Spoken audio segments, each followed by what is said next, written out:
جب ہجرت ہو رہی تھی تو صدیق اکبر رضی اللہ تعالیٰ عنہ کبھی رسول پاک صلی اللہ علیہ وسلم کے آگے چلتے، کبھی پیچھے چلتے، کبھی آگے چلتے کبھی پیچھے چلتے. تو رسول پاک صلی اللہ علیہ وسلم نے خود ہی ارشاد فرمایا کہ ابو بکر یہ کیا کر رہے ہو؟ تو عرض کرتے ہیں کہ یا رسول اللہ، مجھے جب یہ خدشہ ہوتا ہے کہ کوئی پیچھے سے آ رہا ہوگا تو میں پیچھے ہو جاتا ہوں، اور مجھے جب یہ خدشہ ہوتا ہے کہ کہیں آگے آپ کو کوئی بیٹھا نہ ہو جو آپ کو نقصان پہنچا دے تو میں آگے آ جاتا ہوں.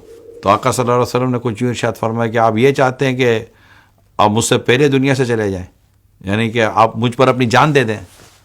تو عرض کی یا رسول اللہ میں یہی چاہتا ہوں. جان سے بڑھ کر انسان کو کوئی چیز پیاری نہیں ہوتی. تو جس نے جان تک قربان کرنے والے اقدامات کر لیے ہوں تو یہ مطلب یہ کمال کی تھی نا. تو جان دینا اور مال تو وہ تو ویسے ہی دے چکے تھے، مگر میں دیکھنے سننے والوں کے لیے سے ایک اور بات بیان کروں گا.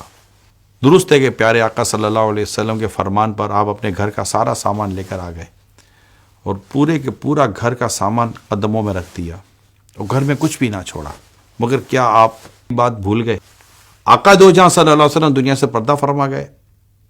امت کو اب حاجت ہے ایک ایسی خلافت و قیادت کی جو ان تمام امور کو دیکھے، جو کہ کاروبار کے کرنے کے ساتھ ساتھ یہ آسان نہ تھا. یہ بات آپ کے پیش نظر رہے کہ صدیق اکبر رضی اللہ تعالیٰ عنہ ایک اچھے اور بڑے بزنس مین تھے.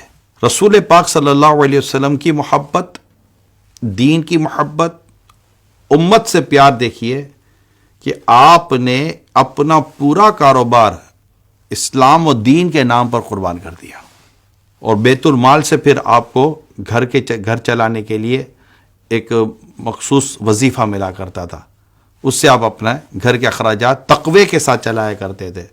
ہمارے یہاں منصب کے بڑھنے سے مراعات کی بڑھنا، یہ تصور ہمارا موجود ہے کہ جیسے جیسے آپ کا منصب، آپ کی گریڈنگ یا آپ کی ڈیزگنیشن بڑھتی ہے، یوں یوں آپ کی سہولیات اور فیسلٹیز جس کو مراعات کہتے ہوئے بڑھتی ہیں. مگر میرے آقا صدیق اکبر رضی اللہ تعالیٰ عنہ کا انداز دیکھیے کہ اس وقت جس وقت آپ مسلمانوں کے خلیفہ ہیں، خلیفہ اول ہیں، آپ سے بڑی کسی کی پوسٹ نہیں ہے. اور کیفیت یہ ہے کہ اگر گھر میں حلوہ پکا ہے تو آپ یہ ارشاد فرماتے ہیں کہ حلوہ کیسے پکیا میرے گھر میں. اور جب آپ سے یہ کہا گیا کہ آپ کو جو بیت المال سے وظیفہ ملتا ہے اسے کچھ بچا کر اتنا آج بچ گیا کہ حلوہ بن جائے تو ہم نے حلوہ تیار کر لیا. تو آپ فرماتے کہ اتنا آتا ہے کہ اتنا بچ جاتا ہے کہ حلوہ تیار ہو گیا، تو آپ نے اس کی بھی بیت المال سے ملنے والے وظیفے سے کٹوتی کروا دی. یہ ہے اسلام کو حسن، یہ ہے اسلام کی خوبصورتی، یہ ہے وہ ماڈل، رول ماڈل کہ جو ہمیں یہ بتاتے ہیں کہ اگر امور خلافت یا امور حکومت یا اس طرح کی کوئی چیز آئے تو بیت المال یہ ہمارے گھر کی جاگیر نہیں، یہ بلکہ ایک امانت ہے جس کو ہم نے اچھے انداز سے ان کے حقداروں تک پہنچانا ہے اس مال کو.